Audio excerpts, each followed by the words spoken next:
दिनों में सरिये डाले, मैं एलीट हूँ, मैं ये ऑन फुट कुछ भी नहीं हुआ। आपके किरदार से आपके अमल जो है उसने कोटेशन बनना है। हाँ। हम उस पर बॉदर नहीं किए और अपनी स्कॉलर बने हुए सारे। हमारे मुल्क में कानून जो है आम आदमी के लिए और है, उससे थोड़ा सा ऊपर वाले के लिए और, उसके बाद ऊपर, और उसके बाद कुछ ऐसे हैं जिनके लिए कानून है ही नहीं, वो जो मर्जी किए चले। इस मुल्क में मैं तीसरा फर्द हूँ जिसने सुभानी भाई यूनुस और मोहम्मद कबीर खान साहब के बाद मिर्जा गालिब का रोल किया जी। और वही अब पिछले बरस से जब मिर्जा गालिब उनका डे होता वो चलता है। आपने ये जो फर्नांडिस का जो रोल किया इसमें आप डगमगाए नहीं? मतलब नहीं, मैंने जो लालते भेजनी थी उससे अपने तारीखी को उस इवेंट पे, तो ये आपकी ईमान की पुख्तगी। हाँ ना जी। आपने काफी अहम रोल किए, आपने जो मशहूर भी हुए लोग आपको किसी एक कैरेक्टर के लिए तो नहीं ना। हाँ नहीं, मैंने तो बड़े बेशुमार काफी जी हाँ। लोग नाम ले लेके मैं दुनिया भर में फिरता हूँ। आप तो एक अब दौर का नाम हो गए ना, ऐसा ही राशिद महमूद जो एक दौर का नाम है। मैं 70 बरस 73 बरस का हो गया, तो मैं 10 बरस का नहीं था जब मैं रेडियो पे आया। तो आप 30 साल में तो बादशाह बन गए। मेरी फिजिकल पार्टिसिपेशन जो है इस शोबे में 63 बरस से मैं काम कर रहा हूँ इस मुल्क में जी। कबीर खान साहब भी जब पेशावर से लाहौर आए थे, मैं तब भी यही काम रेडियो में कर। अच्छा, उस कैरेक्टर के लिए वो जो कुर्सी खाली थी बादशाह की, उस पर बिठाने वाले कौन थे? शेख साहब, मैं मन का बादशाह हमेशा से हूँ। भाई बादशाह वही है ना जिसकी जितनी जाती प्रिविलेजेस होती है वो उनको अवेल करता है और वो मानता भी। तो मैं तो मेंटली में बादशाह ही हूँ, हालांकि बंजर ज़मीनों का जागीरदार हूँ, कोई ऐसी ज़मीनें वीनें मेरी नहीं है, तो लेकिन मैं मन का बादशाह हूँ। मुझे आपका सवाल था कि ये बादशाह के लिए सिलेक्ट किसने किया। जी जी जी। बहुत बड़ा नाम, अल्लाह उनको गरीक रहमत करे, बड़े मकाम दर्जात बुलंद करे उनके। मेरे तो सचमुच के वो मोहसिन है जी जी। मोहसिन अली। कराची से मेरा आगाज़ हुआ, हालांकि मेरी सारी ग्रूमिंग सारी ट्रेनिंग जो है बरस वो लाहौर की है। जी जी। लेकिन वहाँ मुझे पता नहीं उस वक्त जो उनके पैमाने होंगे वो शायद कुछ और तरह के होंगे, मैं उन पर पूरा नहीं उतरता होऊंगा तो नहीं कहा उन्होंने। मुझे कोई गिला या शिकवा नहीं है, मैं शिकवे और गिले को कशकोल समझता हूँ। मैंने नहीं कभी किया ये शिकवा और गिला किसी से भी। होता है मेरी कहीं ना कहीं अपनी कोताही हो गई है, मेरे वो जो मेरिट है मैं उस पर पूरा नहीं उतरता हूँगा तो नहीं। तो मुझे मोहसिन अली साहब से मेरी ज़िंदगी में पहली बार ही मुलाकात थी, उससे पहले मैं उनसे कभी नहीं मिला हुआ था। उनको जब पता चला कि ये ब्रॉडकास्टर है और बड़ा रिनाउंड है और ये है वो, तो उन्होंने मुझे कहा कि राशिद साहब आपने टीवी पे काम क्यों नहीं किया। मैंने कहा मोहसिन भाई मुझे दिया ही नहीं किसी ने, तो मैं कहाँ करता। तो कहने लगे तो आपको अगर कोई दे तो आप करेंगे।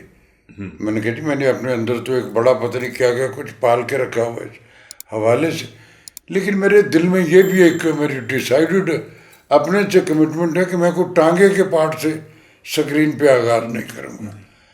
मैं स्क्रीन के लिए काम तब करूँगा जब मुझे कोई बहुत हैवी किस्म का चैलेंज मिलेगा जी। तो जो कोई मुझे चैलेंज वाला काम देगा तो मैं वो ज़रूर करूँगा।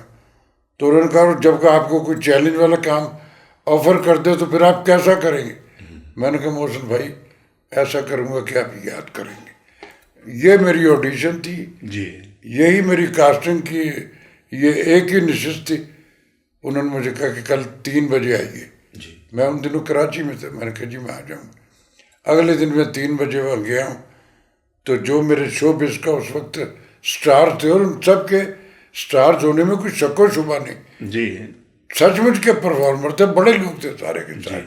वो सब उस कमरे में बैठे हुए और एक इतना सारा ढेर है स्क्रिप्ट का जो उनकी मोहसिन भाई की टेबल पे रखा हुआ है, डिस्ट्रीब्यूट होना है। हाँ, और नाज़िमुद्दीन बहुत अच्छे बड़े नफीस इंसान, बड़े सॉफ्ट स्पोकन, बड़े वेल मैनर्ड, वो उनको असिस्ट कर रहे थे जी। अब तो वो खुद अब्रॉड में कहीं हैं किसी बड़े कंसर्न में, वो बड़े बिग शॉट भी हैं जी। तो वो थे। तो सो जनाब वहाँ वो स्क्रिप्ट को बोल रहे हैं, नाम लेते हैं, वो 3 स्क्रिप्ट उसमें से उठाते हैं, फर्स्ट, सेकंड, थर्ड एपिसोड, और जिसका नाम लिया जा रहा है उसको दे देते हैं। अब चूंकि मैं इस कहानी के तमाम किरदारों से, जैसे उस हवाले से मैं इस नावल से भी आगाह था जी, और एक फिल्म भी जो बनी थी करना था, उसमें भी ये कहानी मेरे साथ। अब आहिस्ता आहिस्ता होते होते होते होते एक्टर जितने बैठे हुए सबको स्क्रिप्ट मिल गया और किरदार जो है वो रह गए जी, 2। अब मेरे दिल में है कि यार बदर बिन मुगीरा, वो जो इसका टाइटल हीरो, वो तो मैं विजुअली हूँ ही नहीं, तो वो तो मुझे ये कभी नहीं मिलेगा। और फिर ये बादशाह का तो लीड रोल है इसकी कहानी का, जी, तो ये मुझे कैसे देंगे ये? तो ये मेरे अंदर की खुशबू है, लेकिन मैं बड़ा स्टेबल एक्सप्रेशन, यानी कि ये उस वक्त आप ये सोच रहे चल रही। हाँ, तो मुझे काहे के लिए, कौन सा चैलेंज है जो मुझे देंगे?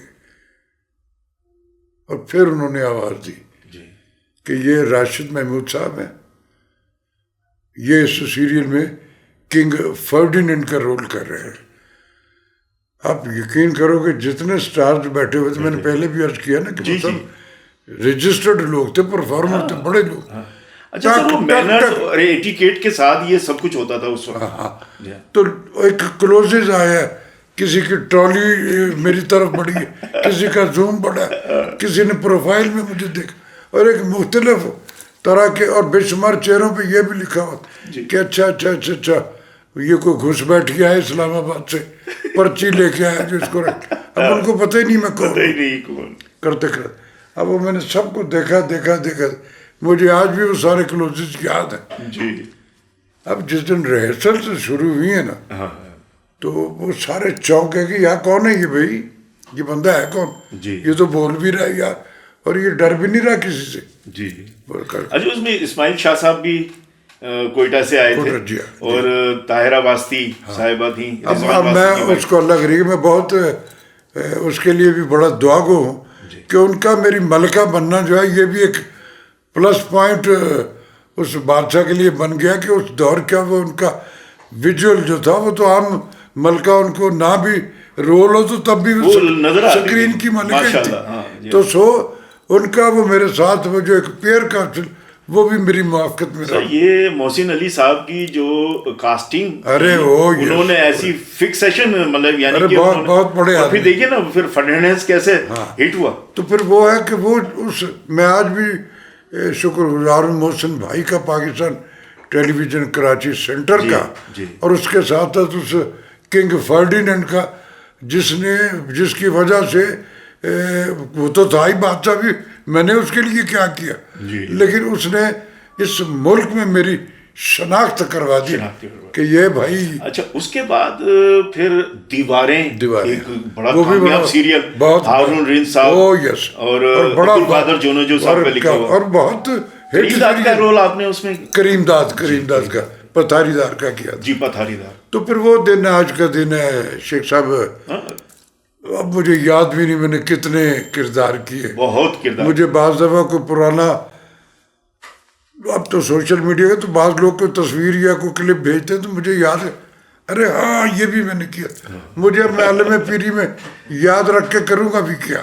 लेकिन ये अल्लाह का बड़ा एहसान है कि मैंने बेशुमार रोल किए, और मेरे ये एक अल्लाह का करम और एहसान है कि मुझ पर मोनोटनी का एलिगेशन जो मैंने एक कर दिया वो गया। मैं वो फाइल, मुझे बाज़ दफ़ा मुख्तलिफ प्रोग्रामों में, इवेंट्स में जा कि राशिद साहब वो ज़रा डायलॉग तो सुना, अरे मैं क्या सुनाऊँ भाई, मैं वो फाइल डिलीट कर देता हूँ, मैं लेके नहीं चलता। अच्छा, फिर अगला आपने जो है वो हिंदू ऑफिसर का, वो तो कभी ना भूलने वाला किया था, उसमें किया था ये अंगारवादी में आप और हम वहाँ साथ थे, रऊफ खालिद, मुजफ्फराबाद। अल्लाह, वो भी क्या यार बड़ा, और लॉग भी आपने उनका किया था। अच्छा, ये दोनों प्लेस कश्मीर के ऊपर थे। मैंने रऊफ खालिद साहब ने जितना भी काम किया, फिल्म बनाई, फिल्म भी बनाई भी था, तो बड़ा मैं बड़ा मिस करता हूँ उनको, बड़ा कमिटेड पर्सन थे और इस कदर वेल मैनर्ड और इस कदर ईमानदार आदमी मैंने अपनी जिंदगी में बहुत कम देखे। अच्छा सर, फिल्म का जो उनका एक्सपीरियंस था, आप तो उसका हिस्सा थे, तो ब्रिटिश एक्टर भी आए थे उसमें। हाँ, उसमें काफी सारे। जी हाँ, तो वो आपने, क्योंकि सेट वहाँ पे एवेन्यू इंस्टीट्यूट में लगा हुआ था, मैं तो यहाँ सरकारी मुलाजमत में था, तो मैं वहाँ नहीं जा नहीं, सका। वो बड़ा फिल्म का वो बड़ा प्रोफेशनल परफेक्शनिस्ट थे, वो कंप्रोमाइज में नहीं थे।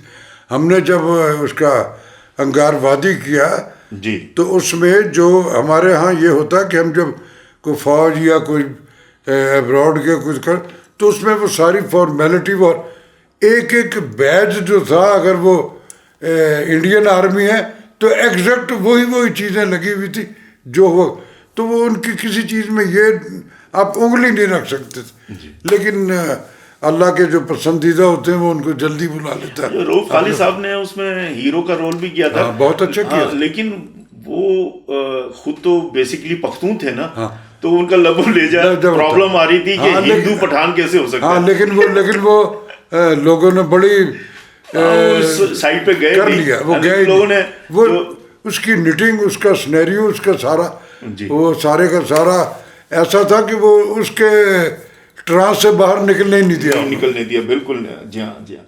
अच्छा, फिल्म की जो प्रोडक्शंस जो आपके दौर में होती रही हैं और कामयाब फिल्में हम देते रहे हैं, और आज जो फिल्में हो रही हैं, इसमें क्या फ़र्क आप महसूस करते हैं?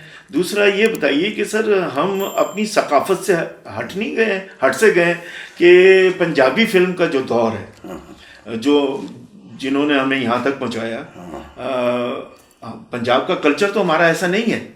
पंजाब का कल्चर तो माशाल्लाह बहुत ज़बरदस्त है। गांव चले जाएं तो मतलब वहाँ से आने का हमारा दिल नहीं करता। बड़े बड़े दिल वाले लोग हैं, गले लगाते हैं, उनकी ड्रेसिंग है। देखो, उनका एक एलिगेशन जो सबसे ज़्यादा पंजाबियों पे होता, वो होता कि लाउड एक्सप्रेशन के लोग हैं। जी, अरे भाई, ये गैरत में भी लाउड एक्सप्रेशन वाले हैं। जी, ये सिर्फ इनका लाउड एक्सप्रेशन वही इनकी शनाख्त है कि ये खड़े हो जाते हैं बिल्कुल सामने डट के। तो मुसीबत पता क्या हुई, इस सब कॉन्टिनेंट में ड्रामे के मूजद पाकिस्तान टेलीविज़न है। जी, फिल्म इंडस्ट्री में जब ड्रामा हमारे पाकिस्तान टेलीविज़न शुरू हुआ तो अब्रॉड में तो कुछ नहीं था। छतों पे चढ़ के लोग वो बांस घुमा के एंटीने ठीक करके देखा, चलो छोड़ दे। और वो वहाँ वो पता नहीं क्या पुराने गाने, वो जो डॉट्स के साथ ठीक है इतना ही ठीक जी, उन्होंने सीख ली। मुसीबत ये हुई कि हमारा पुराना दौर जो था ना, उसमें पूरी टीम जो होती थी, director, producers, writers, technicians, artist, हर शोबे का हर फर्द जो था वो गैरतमंद था। जी, और वो अपने अपने शोबे के अपने आउटपुट को गैरत के हवाले से पोर्ट्रे करता, ये सोच के करता था कि मुझे कोई सुबह सड़क पे बंदा रोक के पूछ सकता है कि भाई ये क्या लिख दिया तूने, तो उसके पास उसकी कोई लॉजिक और वो होती थी। अच्छा, उसमें और एक दो जुमले मुझे दीजिए जी प्लीज। उसमें ये होता था कि सारी टीम जो थी ना, they are all committed person जी, अपनी ज़मीन से, अपने लोगों से, अपनी रहतल, अपने कल्चर और अपनी ट्रेडिशन और अपने रिलीजन से जुड़े हुए लोग होते थे जी। और दो सारे के सारे मिल के एक इरादे से, डिवोशन से, एक पर्टिकुलर फ्रीक्वेंसी में आके लिव करते थे। और फिर उन सब की आउटपुट के वो जो पिप्स थे ना, वो एक फ्रीक्वेंसी पे बजते थे। हर चीज़ एक दूसरे से एफिलिएट होती थी, जुड़ी हुई होती थी, प्रॉपर जगह पे होती। तो उसके आफ्टर इफेक्ट भी हुआ यूं कि फिर हमारे यहाँ गिमिक्स मदारी आ गए। मदारी 80s के बाद ना सर, उसमें ठेकेदारी जब सिस्टम शुरू हुआ ना जी, तो मुझे तो अब भी कभी को कहेगा ना कि यार वो ठेके पे मैं काम, अरे ठेके पे तो फ्लैट बनते हैं भाई। उन्होंने फिल्म 1-8 के मसाले की बनानी शुरू कर दी, तो वो तो गिरनी थी ना। उसमें ये हुआ कि नॉन प्रोफेशनल लोग आ गए। जो बिजनेसमैन और ताजिर होते हैं ना, वो शाम को देखते हैं कि मेरे को रात को इतने दिहाड़ी में बचे कितने। जी, जी, ये क्रिएटिव काम है, इसमें पहले डिवोशन रिक्वायर्ड है, इसमें पहले ज़िंदगी इन्वेस्ट करते हैं, उसके अगेंस्ट कुछ भी नहीं मिलता। फिर एक दिन आप अपना आप मनवा लेते हैं तो फिर आपके पास सारा कुछ पिछला जो नहीं भी मिला होता वो भी मिल जाता है। हमारे यहाँ घुसपैठियों के हाथ फिल्म इंडस्ट्री आ गई, बिजनेसमैनों के हाथ आ गई, एस्थेटिक लेस बंदों के हाथ आ गई, खरादियों के हाथ आ गई। तो खरादिये से तो फिर उसको वही टोल ही बनेगा, अनपढ़ लोगों के हाथों आ गई, जिनका ये शोभा ही नहीं था। शोभा ही नहीं। तो वो अल्टीमेटली फिर उसमें ये हुआ कि फिर कुछ इस तरह के लोग भी आ गए जिन्होंने फाशी जो है उसको प्रमोट करना शुरू कर दिया। और वो फिल्में की बात है कि उस दौर में वो जो हमारी खराबियों का दौर है उसमें वो फिल्में सेंसर भी हो जाया करती थी। जी जी। वहाँ भी जो सेंसर बोर्ड के अंधे हो तुम्हें देख नहीं रहा, तुमने तो सर वो कानून जो है ना वहां से बिल्कुल वो कानून की इम्प्लीमेंटेशन तो खत्म ही हो गई। पैसे से हर चीज मतलब बदमाश गुजर और फलां और फिर उनके हुलिया और उनका सारा कुछ वो हो गया कि यार ये कोई मरीख की कहानी है जो अब इस तरह का तो बंदा मेरे मुल्क में या पंजाब में होता ही नहीं। अच्छा राशिद भाई, मैं यहाँ फिल्म जो मौजूदा जो फिल्मी हालात हैं कि वार फिल्म में एक आई जिसमें आपने परफॉर्मेंस भी की थी, और दी लेजेंड ऑफ मौला जट, मैं उसमें भी एक हाजिरी है मेरी। जी जी, आपने उसमें भी परफॉर्म किया। और ये दो फिल्में ऐसी हैं जिसने पाकिस्तान फिल्म इंडस्ट्री के अंदर बिजनेस भी किया और पूरी दुनिया में अपना लोहा ट्रेंड चेंज हो गया। तो इस बारे में आप बताइए कि फिल्म का बजट भी बढ़ गया, फिर सिनेमा इंडस्ट्री में जान पड़ गई। ऐसा ही है। तो आप अपना तजर्बा मुझे बताइए कि क्या ये ठीक हुआ है? क्योंकि हमारे फिल्म का बजट जो है एक महदूद बजट में बन रही थी फिल्में। वो दौर था जब उस बजट में जो फिल्म बनती थी उसमें उस सारा क्रू जो उसको बनाया करता था और उस बजट में भी एक बेहतरीन फिल्म बनाता था, उसमें उनका खून जिगर इन्वेस्ट हो जाता था। उसकी कीमत नहीं है कोई जो उन्होंने थोड़े पैसों में उसमें इन्वेस्ट करके तो अपनी उस फिल्म को दुनिया में मुतारफ कराया। वो जब आहिस्ता आहिस्ता डिलीट हो गया तो फिर ये जो हमारी नई जनरेशन आई है, देखो टेक्नोलॉजी ने जहाँ बहुत सारी आसानियाँ अता की हैं वहाँ बहुत सारी कबातें भी हो गई हैं। लोगों ने इक्विपमेंट तो ले लिया पड़ा, अरे तेरा ये हार्ड डिस्क में भी कुछ पल्ले है कि नहीं कि चीज़ें खरीद के तू सारा कुछ कर ले।